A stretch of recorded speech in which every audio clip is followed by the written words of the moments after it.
Hey, everybody. Welcome to the Michael Steele podcast. Happy New Year, by the way. Have you ever met someone and said, oh, they're going to change the game? They just going to change the game. Well, my guest today on the podcast is that person, Karen Hunter. She is the host of the Karen Hunter Show on Sirius XM Urban View, channel 126 from 3 to 6 p.m. Eastern.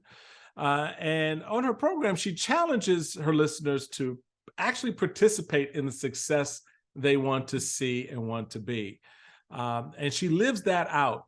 In fact, in her own career, she spent 16 years at the New York Daily News, where she earned a Pulitzer Prize, one of the only Black women at the time walking around town with one of those, as well as a Polk Award for her work in journalism.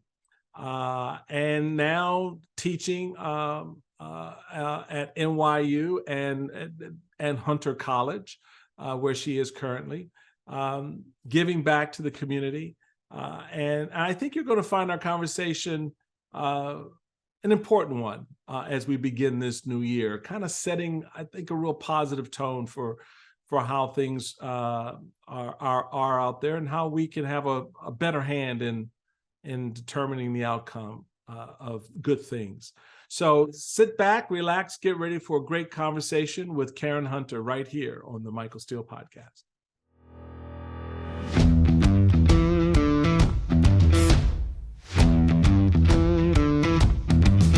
Well, Karen Hunter, Happy New Year and welcome to the Michael Steele podcast. Finally, the two of us are on my side of the track. Normally, you're interviewing me, right? Yeah, well, I'm glad that you deserve all of the good things that this year has to hold for you. And it is my pleasure and my honor. When I was asked, I was like, what took you so long? Yes, of course. Well, trust me, we try. You're just a busy lady. You're just doing your thing. So happy for you out there, keeping it real and keeping it live as you do. There's a lot that we can get into, At this hour, you've got the drama in the House coming back in session. The Republicans now have control of the gavel, but they can't seem to figure out who they want to give it to. And so, I back in the 2022 cycle, I said to voters, it matters how you vote because your options are very clear. You're going to give power to a party that fomented insurrection, or you're not.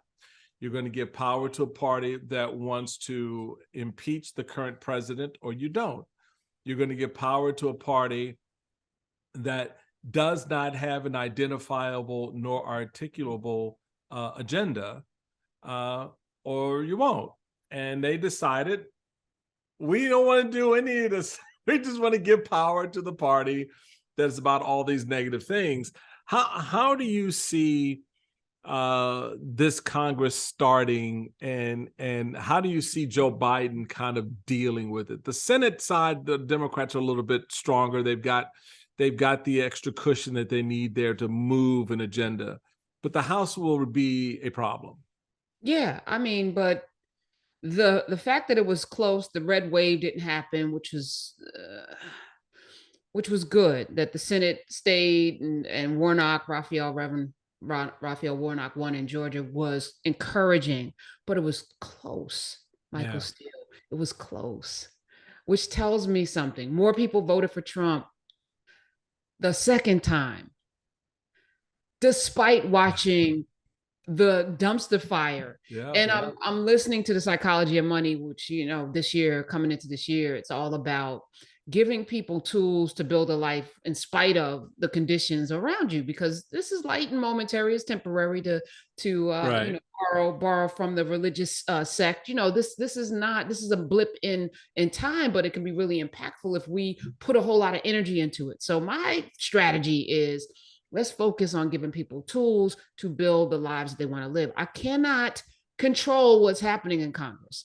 It is disconcerting to me that this country is so divided around misinformation, gaslighting, disinformation, race, power. I mean, it's the theme of America, isn't it? Right. So what What do you find as you got closer and closer, certainly to the end of the year, and started looking into this year? What did you find with your audience on Sirius XM, the Karen Hunter show? What were they saying to you that made you kind of go, or how much do you think? I mean, because you're right. I mean, more people voted for Trump in 2020 than in 2016. You still had in the 22 cycle close elections that should not have been close. Georgia, Herschel Walker, preeminent among them. Come on, like that told me everything I needed to know about this. So what is that? What is that? Do you think it is that we should all know about this country and what it says, what it is saying with its vote? And did you hear any of that from some of your audience members as you got closer and closer to the election and afterwards? So I don't do a radio show. So, typical radio is, you throw out red meat. Right. People call, you listen, next caller, you take the temperature of the room, and then you craft the next day based on what the people. I liken that, and no disrespect to the people, to like allowing a toddler to determine your household finances. Children gonna want to eat cookies for breakfast, lunch, and dinner, and you go, sure. That is what we've been doing for last decade. Mo cookies. So I'm a good parent, even though I don't have any physical children, because I've been teaching for 20 plus years. So I decided I was going to set the boundaries, set the table, craft what we should be what we should be looking at and what we should be thinking about. Right. So I don't leave a lot of space for you to, I knew that Trump was going to win if he won the nomination in 2016, which people were like, that's ridiculous, because I was listening. I heard. Mm-hmm. And then when more people, especially those white women, hi y'all. What I realized is that there's a power structure that is so wedded and rooted in the Americana experiment. It is foundational that more and more people, the more people, whether we're talking about groups, even if you look at the census, there are more divisional places you can check, right? Right. You could be Hispanic, non-Black, Spanish speaking. There's all these categories, but there's still that one category, white, which doesn't have a drop down with a whole lot of different ethnicities, which tells you something, right? So all of these other categories can be co-opted into whiteness except for Black people. And there's a power structure. It has nothing to do with race or color, lack of melanin. It is what it's saying is the American dream is this. And if you want to get to this, then these others and all of this morality stuff, which is hypocritical, the things that Roe v. Wade overturned because we knew we elected a president that would put Supreme Court justices on the bench that would do that. I was talking about that in 2015. I don't care about Hillary Clinton, but it's about the Supreme Court. Yeah. I don't have to like her, but I know that we need a third check and balance with the three branches of government. Right. I just know that. If you don't vote for her, this is what's going to happen, and it happens. So I'm not going to be prognosticator. I'm going to be proactive and look at a country. So my big thing, Michael Steele, is how do we get people to see each other? Not as enemies, not as others, not as immigrants, not as somebody moving into my neighborhood, stealing my welfare. How do I get people to see each other as human beings? How do I tap into humanity every day? How do I tell stories that's not, so I'm actually moving away from talking about race as much, because that becomes like a, well, my family didn't, reparations. Oh, I didn't have any enslaved people, okay. Power. So it's power. It's the haves and the have-nots, which the homelessness crisis, the unhoused in this country is out of control because there's no vision. There's water crises all over the country. Right. Clean water and clean air. Those should be two things. And a roof over your head. Three things that every American should want that we all can agree upon, I think, right? So I don't know. Maybe not, right? Maybe not. Yeah. I mean, but how sad So is that? so in this environment, how does your audience respond to that? How does your audience, how do you, I mean, it's one thing to set the table. They also got to want to eat what's on the table, which presumably they do by showing up the next day to listen. Now, we all know the inside at, Sirius XM, they don't monitor, measure the way traditional radio does. So that can be a little bit tricky sometimes. But you do have a sense of where your people are, because they do respond to how you're setting the table. What are you finding in the way you're setting the table in terms of people responding to your approach? Say, you know what, we're just not going to do the reparation dance today because I know that's going to get some of y'all excited, and when you get excited, you dance funny, you fall on the floor, and we don't need you to do that. All right. How do you reconfigure the way they hear things? And because I've always, one thing I learned in politics these many years is a big part of it is driving people towards something, and hopefully that something is positive, and like you said, the American dream or whatever it happens to be. But you have to know how to talk them into doing that, to making that move, because at the end of the day, we're really kind of like, I'm comfortable doing it like this. Right. Well, yes. You got to change that behavior, because, and that's a very hard thing to do when people are stuck on stupid. Well, they're just stuck on tradition. Less stupid, more tradition, just like religion. Why are you a Baptist or a Catholic? Well, my parents, I was raised that way. It's not a whole lot of thought. I'm a Muslim because this is what we've always done for generations. It's not a whole lot of thought. Have you actually read the Quran or but I go to church, and so I've checked my box. I'm a good person. It's not a lot of thought. So I'm forcing people to think, which is uncomfortable. So to your point, first of all my people dance on rhythm, the 2 and the 4s. I want you to know that 30% of my audience have very little melanin, but they have learned to dance on the 2 and the 4. Ain't nobody falling down in my world. Ain't nobody falling down when the beat is clapping. So that said, what Oprah Winfrey, I always go back to that. During a time when talk shows where you are not the father and people were throwing chairs and folk were doing ridiculous content, she made a conscious decision not to do that. Right. And her ratings dropped for the first time. And I think it was 2 consecutive years where she was not number 1, where she might have been number 3, but she stayed the course.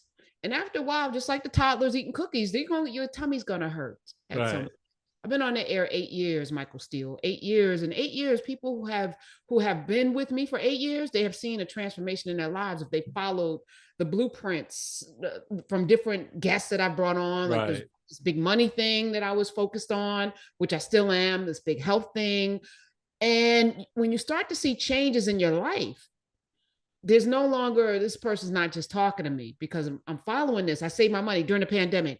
I followed what you said, and now, I'm laid off, but I have 2 years worth of money because you told me to save my money because you said winter's coming. I don't know what winter's going to look like. I didn't know whether it was going to be a war, but something's going to come.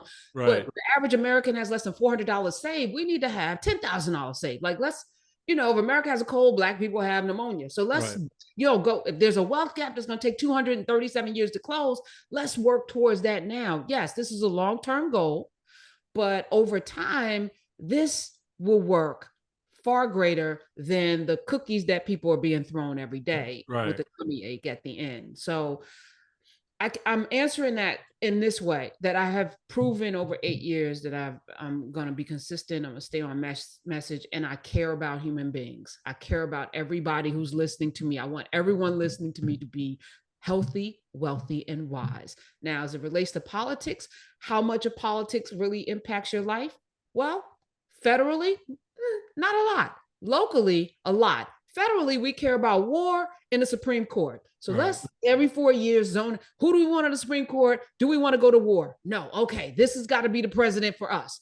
But your water, your garbage, your schools, all of the things that have a direct impact, even the abortion, because it's state to state now. State. That's right. Who are you electing to your city councils? Are you in an apartheid state like Texas, where the majority of people in your county may be Democrats, but you're ruled by people who are not Democrats, and they're telling you what to do with your life? How do you feel about that? And this other thing that I'm leaning into is freedom. Are you free?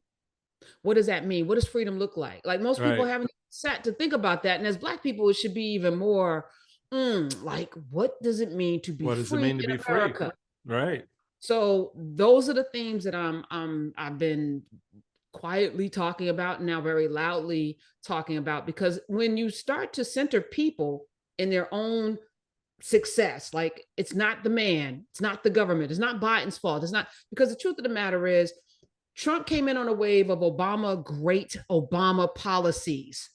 Not all of them were great. Right. But Obama came in on a wave of Bush bad policies that took him 2 years, the auto industry, banking industry, we had a recession, we had all of this. And then over 8 years, boom, we're back in the driver's seat. And then this guy comes in. And yes, there was a pandemic, but Biden is now trying to, this last, the $1 trillion plan and the other plan. So why don't voters get that? Why do people look, at the end of the day, I get the idea that everybody's not checked in.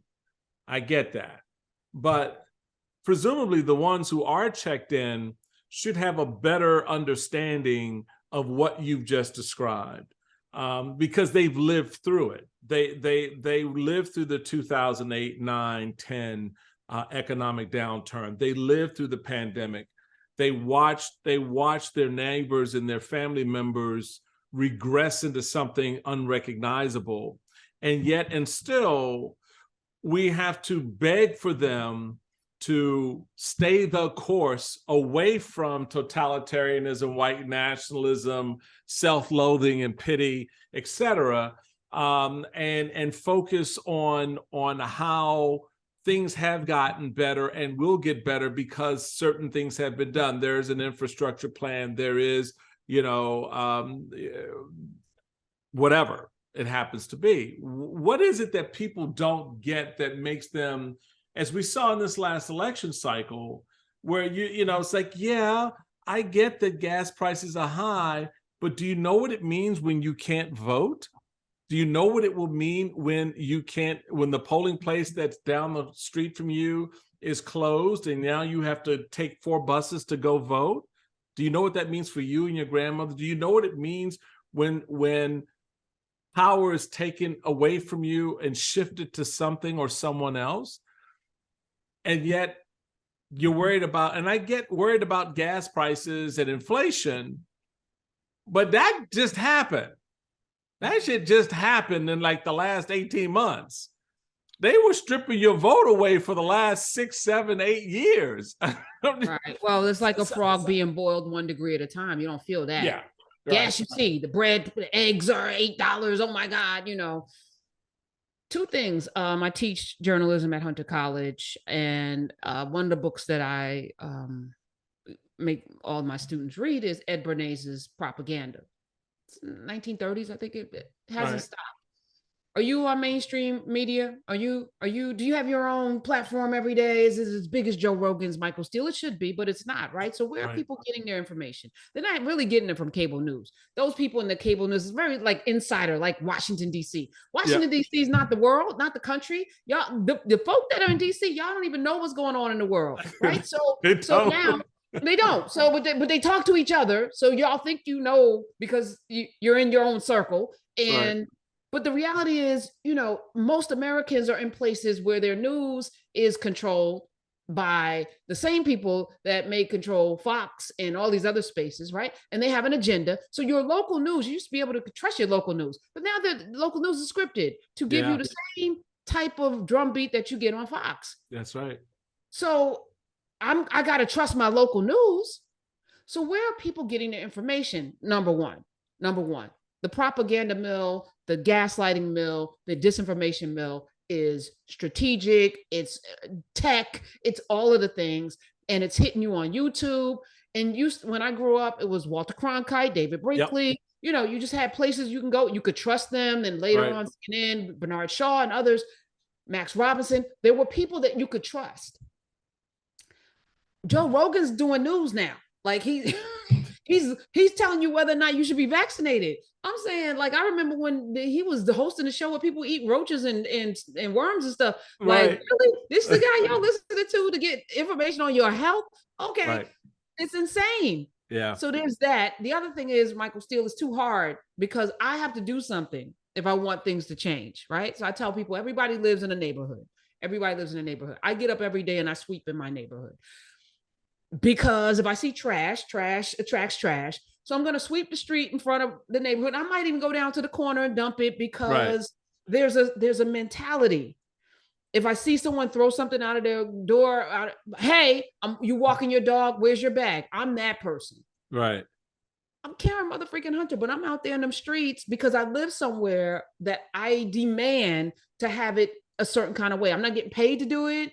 There's nobody giving me any awards to do it, but I live there. So because it's what you value. It's what you value. Right.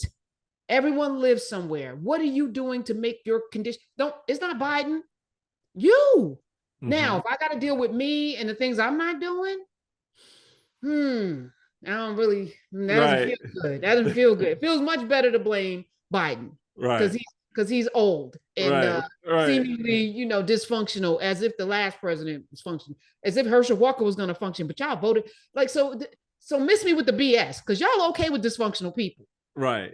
You have proven that. You don't mind people like Lauren Boebert, who can't read. I don't think she can read. Did she graduate high school? I don't think so. But y'all elected somebody. Look what's happening with George Santos.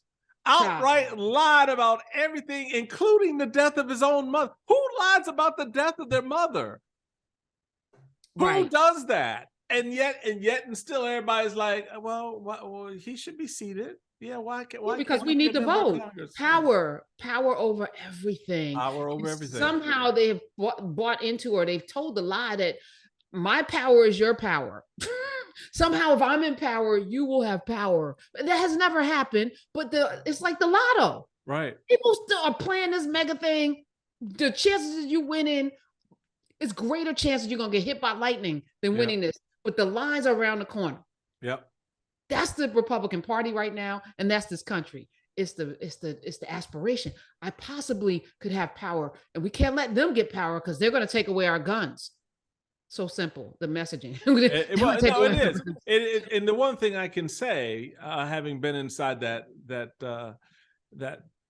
mill for a while, the focus and the emphasis has always been on simplicity. It has always been on looking at your people, looking at the country through a lens where you dumb down that messaging. You want to keep it simplified because I don't want to have to explain it. Because when I say it, I want you to understand it right then in that moment. And that's really been one of the big differences between the Democrats and the Republicans. Republicans really believe, keep it simple, stupid. And Democrats are like, well, we don't want you to be stupid, so we want you to understand it. And we want to let you know subparagraph B, section E, subparagraph G, and you're like, okay, you go work that out. Meanwhile, what I'm going to tell you is there's a caravan coming across the border, and they're going to be on Iowa Main Street by the time the election happens. That's all you need to know. And everybody's like, oh my God, there's a caravan coming. Caravan of what? I don't know. I just know it's a caravan. And so you mentioned before. They're going to rape your women. They're going to rape your women. They're going to build Section 8 housing in your suburban neighborhoods. They're going to do all this stuff, right?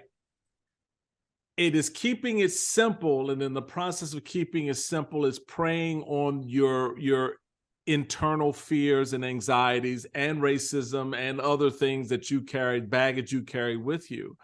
All of that comes from how we've unpacked the voter, how we've unpacked the American people. We've cross-tabbed your lives in a way in which we know the things that'll move and shake you. And that's how a George Santos gets elected. That's how a Lauren Boebert gets reelected, even though every indication was she lost that election, should have lost that election, but yet and still there was 6, 7 more people who voted for her than against her. And it says a lot about how we kind of approach this. And it's interesting because you have, in the course of your career and your writing, you've written several autobiographical books alongside various people like LL Cool J and Wendy Williams and others. What did you get out of that process when you're that close in writing those stories? To be able to step inside that world, because that in many respects that world is no different, as you've already indicated, than anybody else's world. It's just maybe a little bit more glam and more money, but it wasn't always that way for most of these people. What do you learn about people when you're doing something like that kind of gives you a bead on the rest of us? I mean, to that point, coming into it, first of all, as a journalist, working for a tabloid at that, which, as I tell my students, tabloid is just how a paper folds, but how a paper folds lends itself to, whether you're going to put a giant picture with a big headline. So tabloids fold like this, broadsheets don't lend themselves to that one big picture and that giant headline. Working for a tabloid, you always had to find the story within the story. I started as a sports writer, so it was always the story. Sports is already going to be dramatic. Now you got to find that story that makes that story pop. So one of my first front page pieces was on a kid who was a high school all-star who was homeless. No one knew. So he's showing up to practice every day, and I just happened, his mom, I was like, where you go? Found out he was living in a shelter with his mom. Big front page piece on a Sunday, because it's the story within the story. And it's the story that ties you to everybody else. So you may have this incredible talent, but you're just like the rest of us, So writing LL Cool J, Queen Latifah, and on, it was finding the 3, it's like, I'm always looking for the 3 elements that will connect anybody to this person's journey. Well, it was having an abusive father, for Queen Latifah, it was losing her brother. We've all had loss. So, you build these stories around things that we all experience, and then there's a celebrity. So that's the driving factor. But Viola Davis, who's right here, if you read her book, I didn't participate in that, but my goodness, her story, I'm gonna use an element from it for Wellness Wednesday, because she suffered with fibroids for years, 27 giant fibroids. She's walking around looking 3-4 months pregnant. And you've seen her with this, you know what I'm saying? Yeah. How many of you are walking around in that? So it's that, it's that. How many of you? And I think, to your point, Republicans have made it, boiled it down to you. Made it about you, where Democrats is about ideas. They made it about you. They're coming for your job. They're raping your women. They're coming and they're moving into your neighborhood. And emotionally, you're going to react to that, right? So it's not even the race is about fear. Because it's really not about race. Because race it's not about race. It's such a not thing. Right. But it's the fear, because we've attached that race to this thing that's going to come. It's dangerous.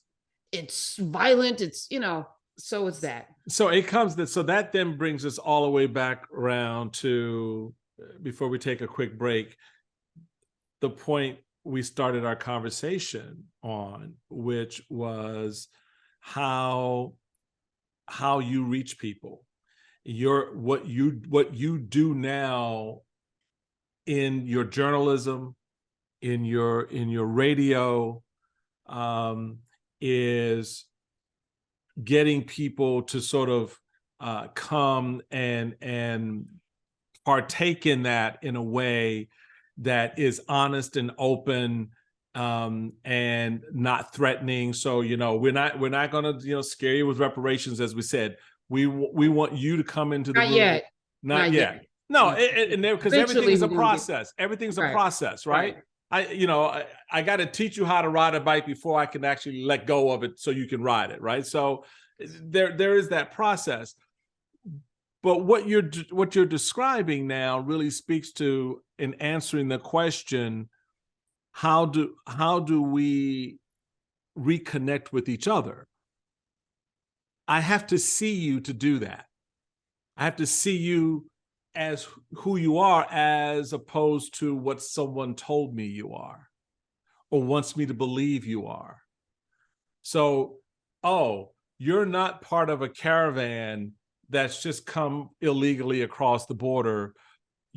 Your family's been here for 4 generations. Yeah. You know, you're not building Section 8 housing in my neighborhood because you live in the house next door to me and that ain't Section 8, right? It's when the Republicans put that crap out there in the last cycle. I was on television and fortunately I was with a host who gave me some latitude, and I was like, "Can I have a moment?" And they're like, "Sure." I said, "I just want to say to all the white folks out there that are worried about Section 8 housing, meaning Black folks coming to your neighborhood, I'm already there, baby. I've been your neighbor for the last 12 years.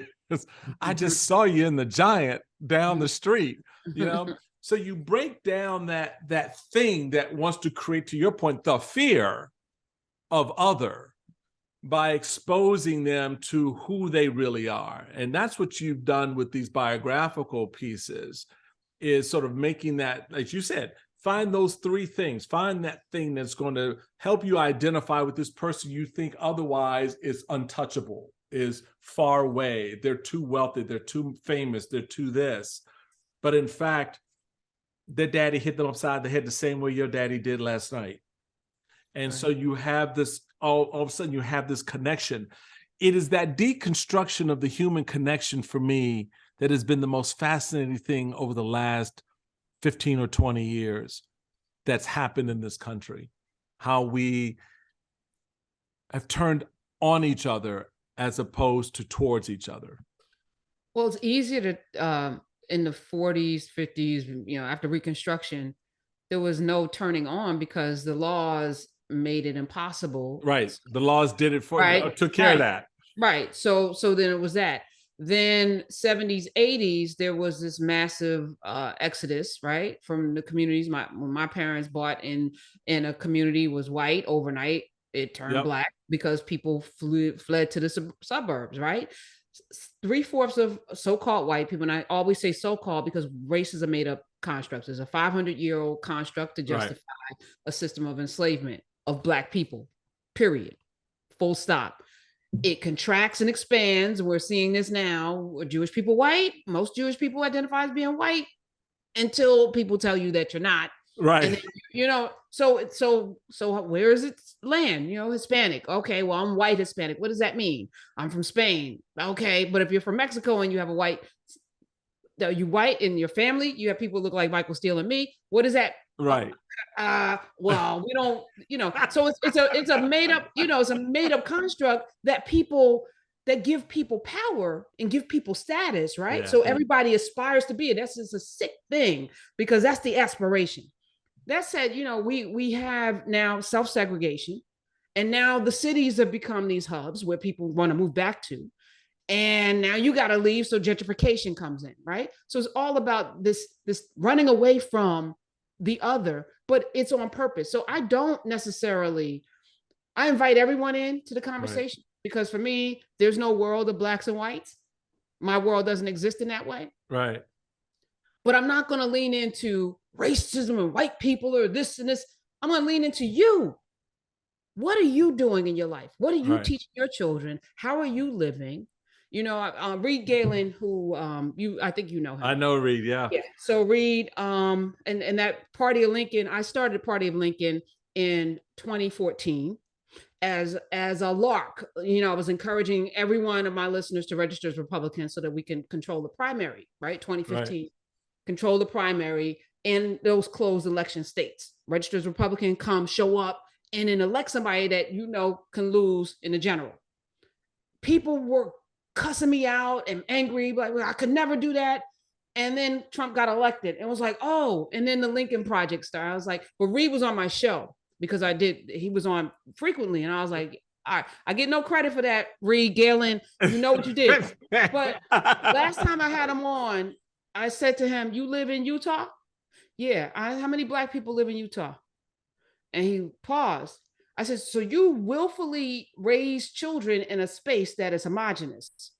So when do they have connection?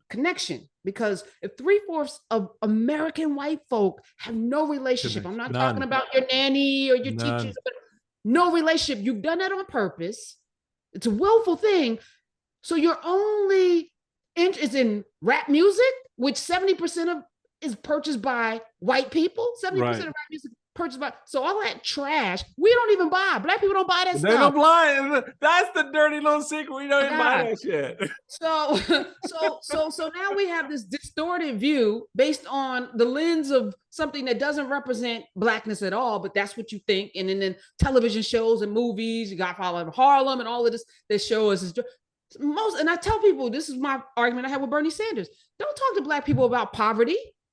74% of us are not impoverished. So you're talking to 20-something% of Black people about a Black agenda that starts in poverty and starts in criminal justice reform. Most of us have never been to jail. Thank you. Period. Thank you. Most of us have never been to jail. So don't come to me with an agenda. Talk to me about businesses. Thank you. Talk to me about banking. Talk to me about how we're going to close this wealth gap through the subprime loan situation. Let's hold those motherfuckers accountable that stole Black wealth with these subprime loans that we didn't deserve to have because you preyed on us to do it.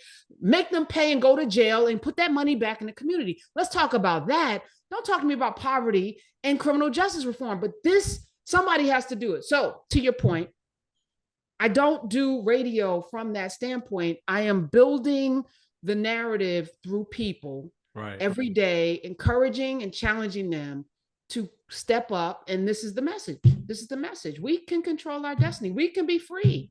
All of us. We can be free. She is the host of the Karen Hunter Show on Sirius XM Urban View. We're going to take a quick break. And when we come back, we're going to have a little bit more fun with my friend Karen Hunter right after this. Welcome back, everybody, to the Michael Steele podcast. I told y'all this was going to be unlike the conversation you thought it was going to be, because this sister is one from the very first moment I met her, and she called me out. Did I? I don't even remember doing that. No, but it wasn't a negative. I mean, it was the one thing I can say about you. You've always been consistent, even though your show may evolved and developed and gone through all these permutations as things do. The consistent thread with you has always been about pushing people to be honest about what they are and who they are. And don't come fronting. I remember, getting an earful from you about obviously the party, but just, my role in it as a Black man, as chairman of this thing, and after I left, I remember coming to your show and you got after me about some stuff. I mean, that level of honesty is something that I think why your success is so real and genuine with people, because it's how you're also expressing who you are and what you're trying to do. So it's not a one size fit all. You're taking the shoe as you find it.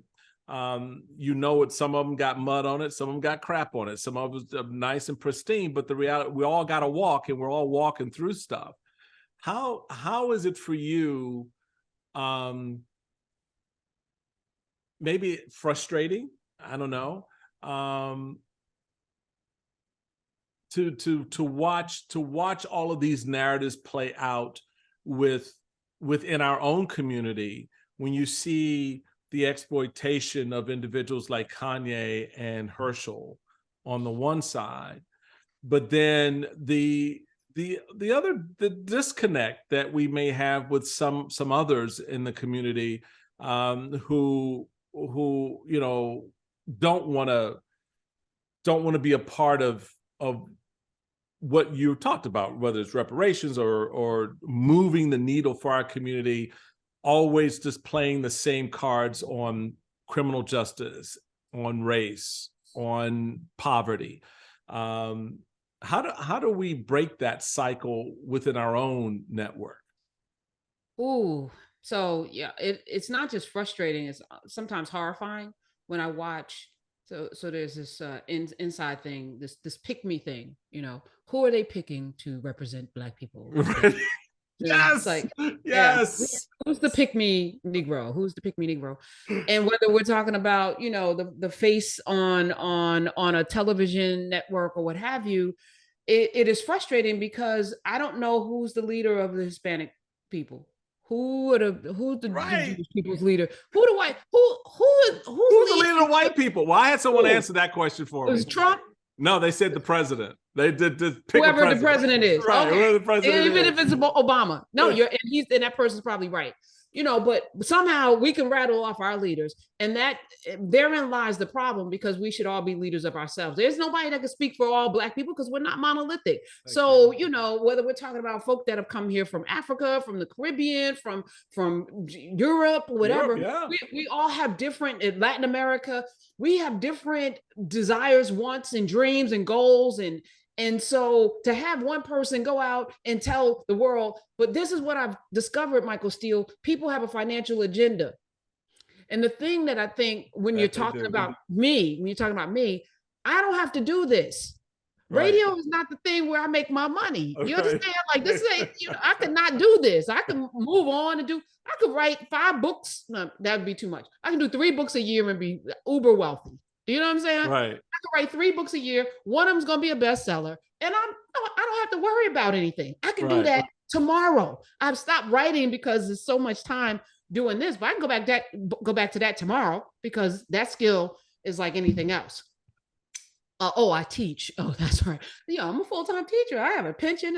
Like, I do this. You say you're grown up now. Not just that, but it's like, when you aren't driven by commerce or fame, right? Because I think those are 2 drugs that have gotten people so effed up. Yeah. That fame thing, a drug. Yep. It is so insidious, because when that fame leaves and your ass is not famous anymore and you're broke, because it happens, and you don't have money. I said the worst thing in the world is to be famous and broke.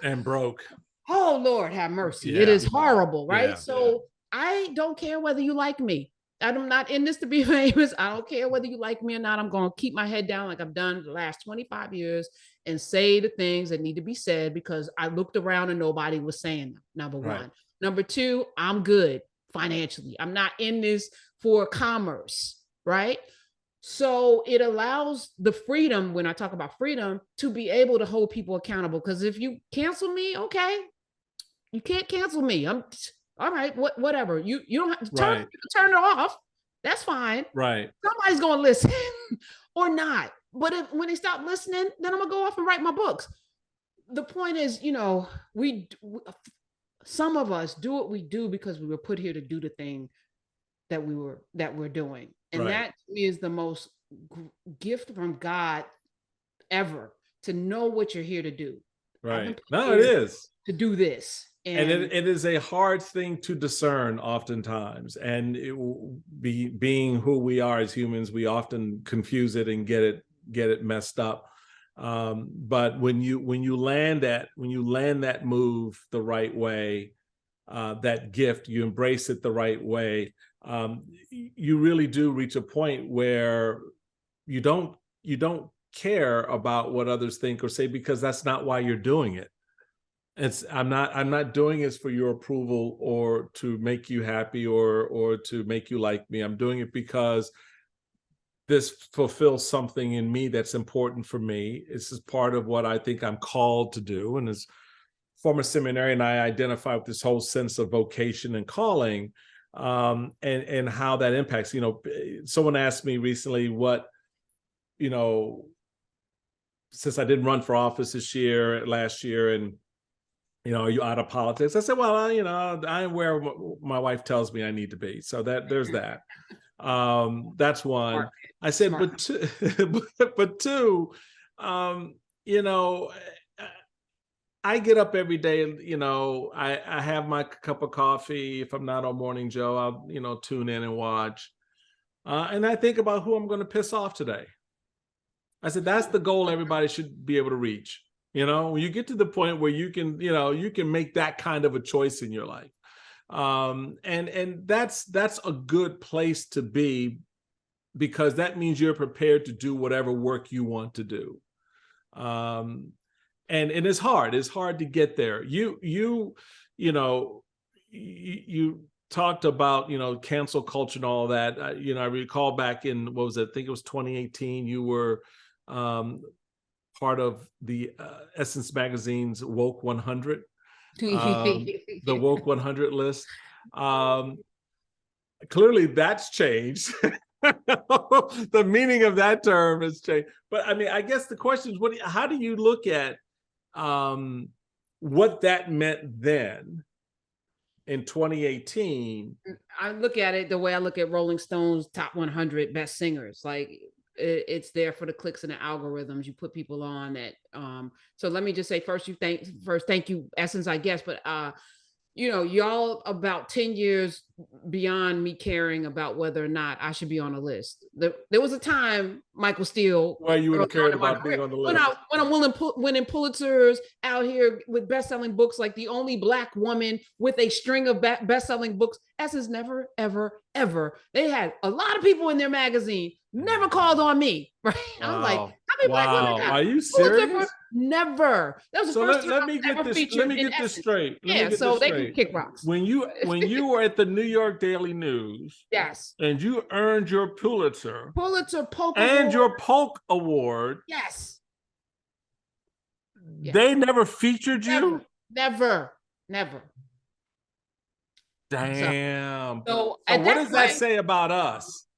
That I don't know. So I stopped even processing, right? So that was the moment when I was like, are these things based on your cronies, your friends, the people? Because I'm not social like that. You won't find me at the person's cigar bar or at the next party.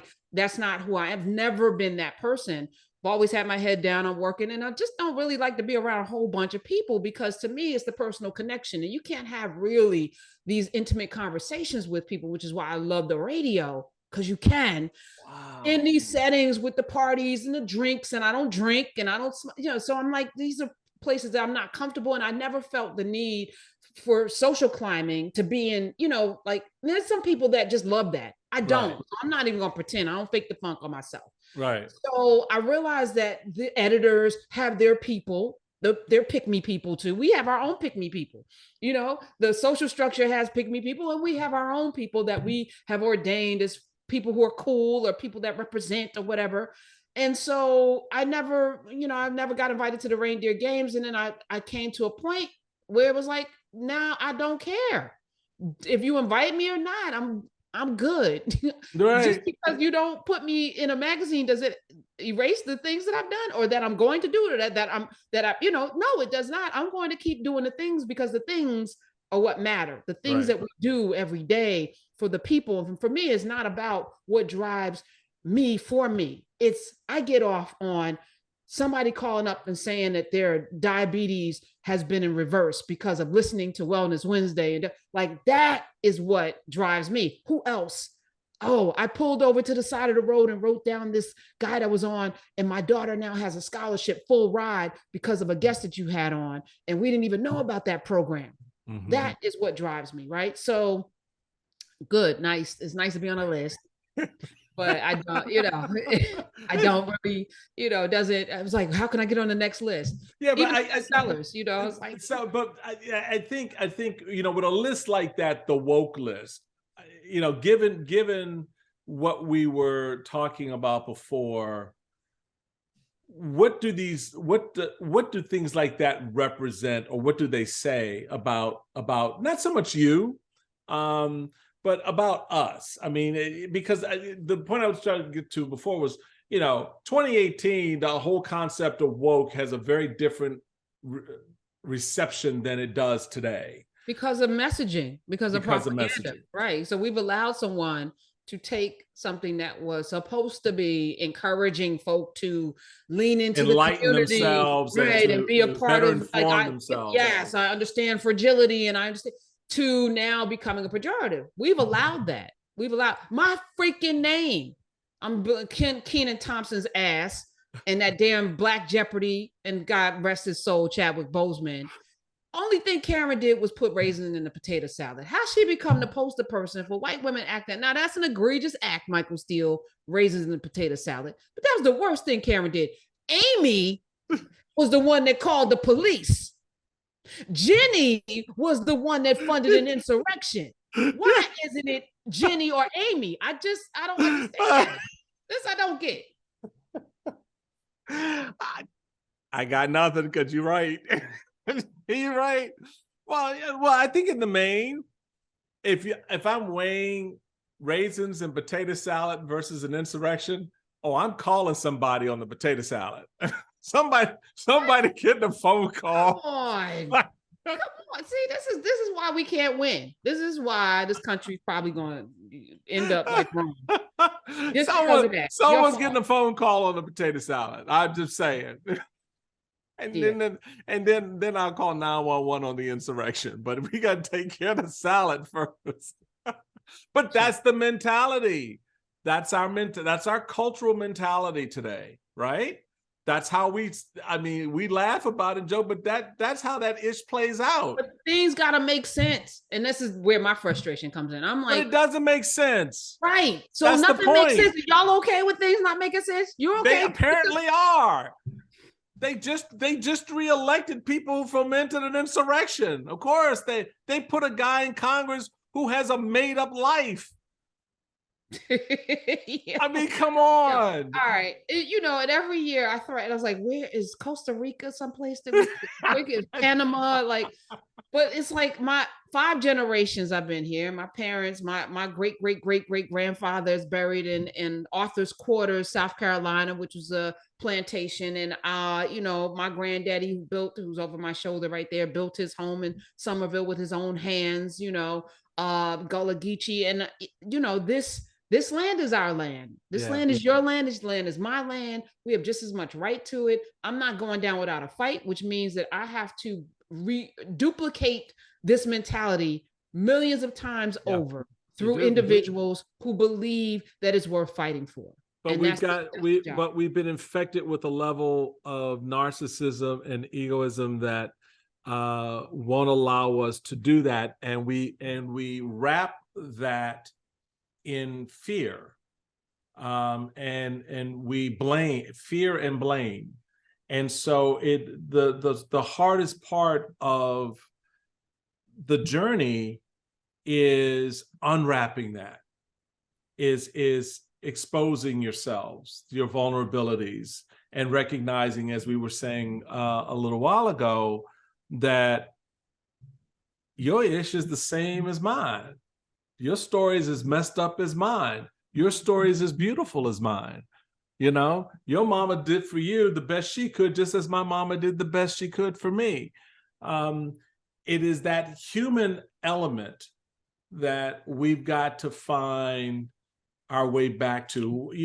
When I first was elected to office, that was fundamental to me, was recognizing that I'm not the Black lieutenant governor Republican from Maryland, but I'm a citizen who's been elevated by other citizens to represent their concerns and their interests. And so, damn it, I got to do my best every day for them.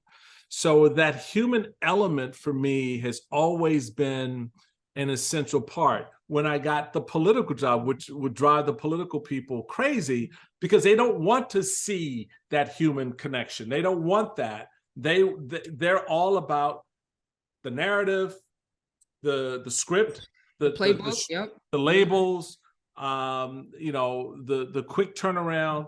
And I was like, I can't go out there, and I remember telling folks at the RNC, I was like, I can't go out and say this stuff about Barack Obama, A, because I don't believe it, B, it's not true, and C, I'm still a Black man. I can't, I'm not going to go that way against another Black man, period. I can, knock him upside his head all day long on cap and trade. Right. We can talk about that. But all this other stuff sort of, again, dehumanizing people to the point where you no longer see them. But the people that are willing to do that, what's their gain? Because they know it's a lie. So Power it's money. political, right? Power money. So somehow we have to make that less attractive, you know. And at some point we have to value ourselves more, right? So I'm big on this. Like, I don't go back and forth with people who are unwilling to actually engage in conversation. Right. If you won't take questions, you can't come on anymore. And I don't know, like, everyone's invited, but as soon as I start asking you questions, you give me talking points. Prime example, Jamie Harrison. We had him as a standing guest every month. He came in, I think, during the primary and didn't vote because he caught COVID. But I was like, bruh, you should have lied about that. Like, I would have lied. I'd have been like, oh yeah, I voted by mail. Who would know? Oh no, I'm like, you ain't vote? Oh my God. But more egregious than not voting in your own state during your own primary as the DNC chair. And by all, you know, metrics, he did a great job this cycle in holding back, you know, Right. even investing in some horrible Republicans to make sure that Democrats won in the end. His talking points, he couldn't get away from them, you know. Right. And I'm like, that's not valuable to the audience. Right. If I ask you a question, if I know what your answer is going to be, there's a problem. There's a problem. I used to media train. All right, I know what the answer is going to be here. Oh, right. Okay, all right. You're not really here to have a conversation. We can't really, which means it tells me I can't really dig into how we help you.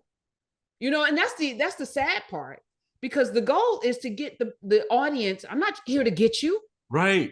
Get you. I want you to succeed. I want you to succeed. That you come in like, you know, you got comfortable, but you didn't allow us to help you get to the places. I felt like Arkansas was on the table. I thought that Sarah Huckabee Sanders was a really horrific problem. Chris Jones, a whole full-ass rocket scientist who was an amazing human being, a pastor, just a loving person, would have done great. Full stop. Yeah.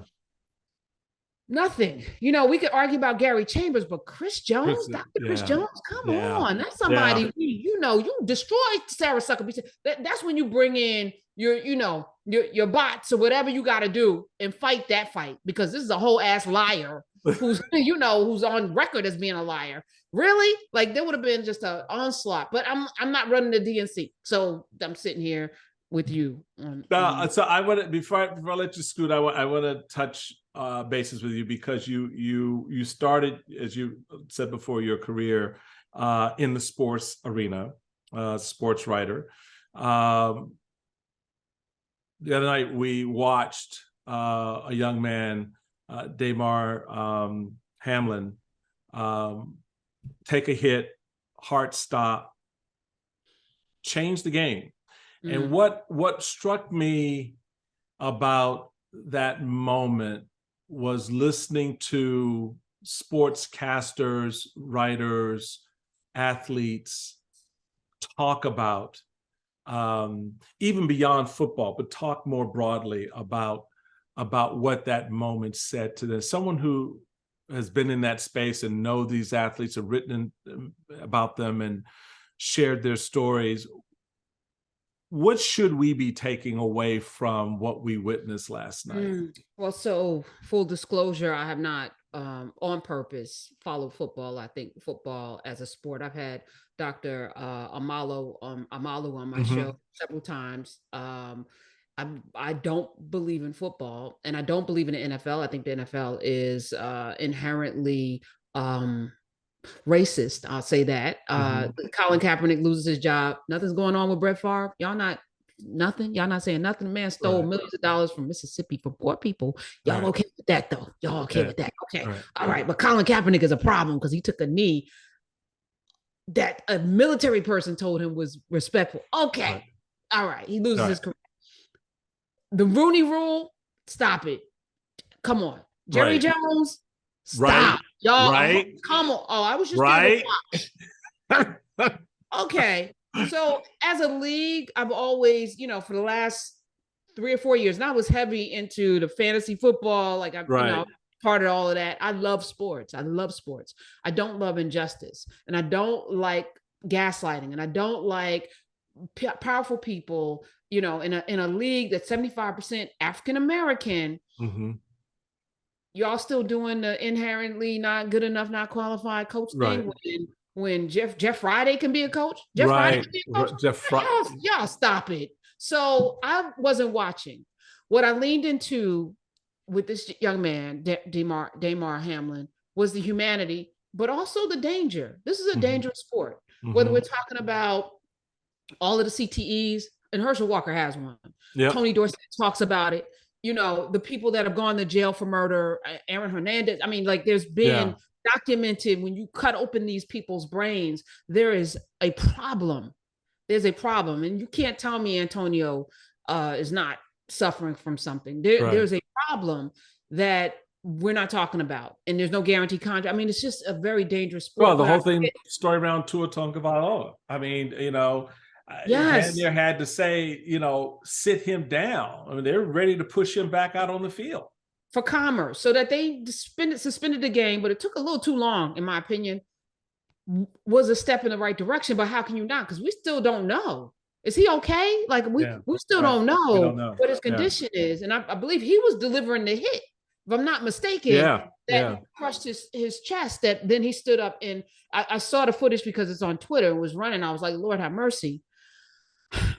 I hate that we live in a world where and sports are fun. You know, we just lost Pele, and you know, we go down the list of great people from Muhammad Ali that have given us so much through sport. But we need to have a society where kids who grow up in a certain neighborhood, that they can aspire to become tech giants. You know, for say, this, you know what I'm saying? Like, the options. They just bounce the ball on the weekend, not every day. All right. Yeah, I just wish all children had other options, more options. And it does, I think, you know, that this is the American, you know, it's like apple pie. Football is it's the number one sport. Yeah. It is, and it is so brutal. And it took this, hopefully, to allow it to look at itself in terms of the humanity piece. And they do great with the breast cancer, with all of they're real good with giving you the optics, the last Super Bowl halftime. GOP, baby, that's what we do. Yeah. Say less, because that's exactly where I was going with it. So you just said it. Okay. So that's how I look at the NFL.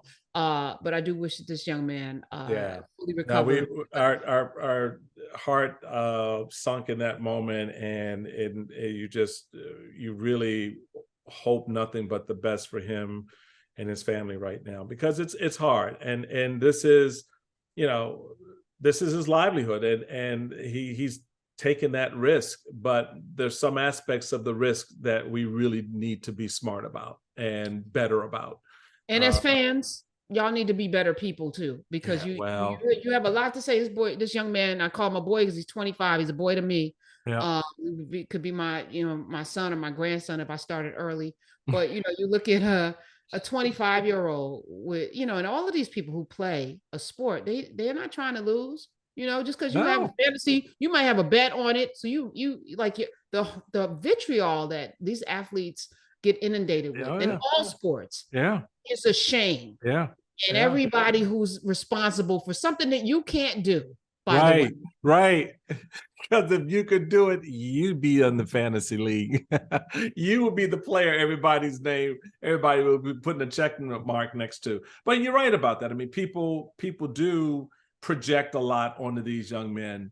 And then when you look on the business side of it, the back side of it, who's managing, who's running, who's training, who's teaching, who's coaching, you don't see the representation play itself out. You don't see young Black men having those models there. I mean, look, I know from my own, you know, time and exposure with a young Mike Tyson and sort of, you know, growing through the years with him and watching him navigate that space oftentimes by himself, right? With a whole lot of hanger-ons and a whole lot of people leeching.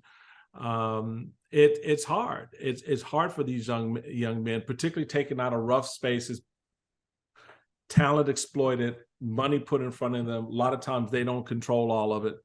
And then people sort of look at them and expect them to perform on command. Like they're not people. Like they're not people. Should be the message. Every single person that's catching, kicking, running, doing all of that, they're human beings. Yeah. Getting back to even the politics, right? We're Amen. all human beings, just like you, just like you, just like you. just we try anyway. I love it. Karen Hunter. Before I She's let you go, before I let you go, Michael yeah, Steele, yeah. tell me how you feel about Wes Moore and your. I'm In this, excited. Wes Moore is our newly elected governor. Will be inaugurated in a couple of weeks here in Maryland. First African American governor. that could have been you, Michael Steele. Huh? That could have been you. Could have been, but God has another plan. So I don't know what that is. But yeah, I'm excited for him. I've known him. He and I've had a number of conversations already.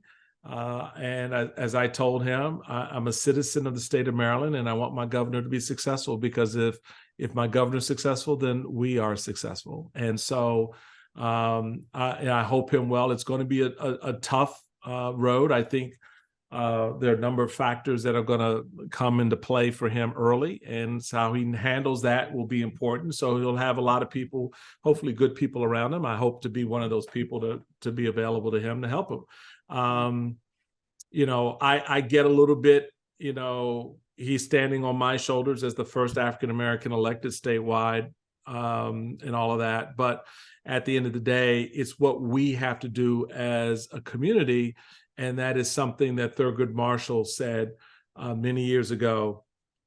It's always good to bend down and lift yourself up by your own bootstraps, but every once in a while, it's better to reach back and pull someone forward. And so that for me is, part of the mission now. How do we better present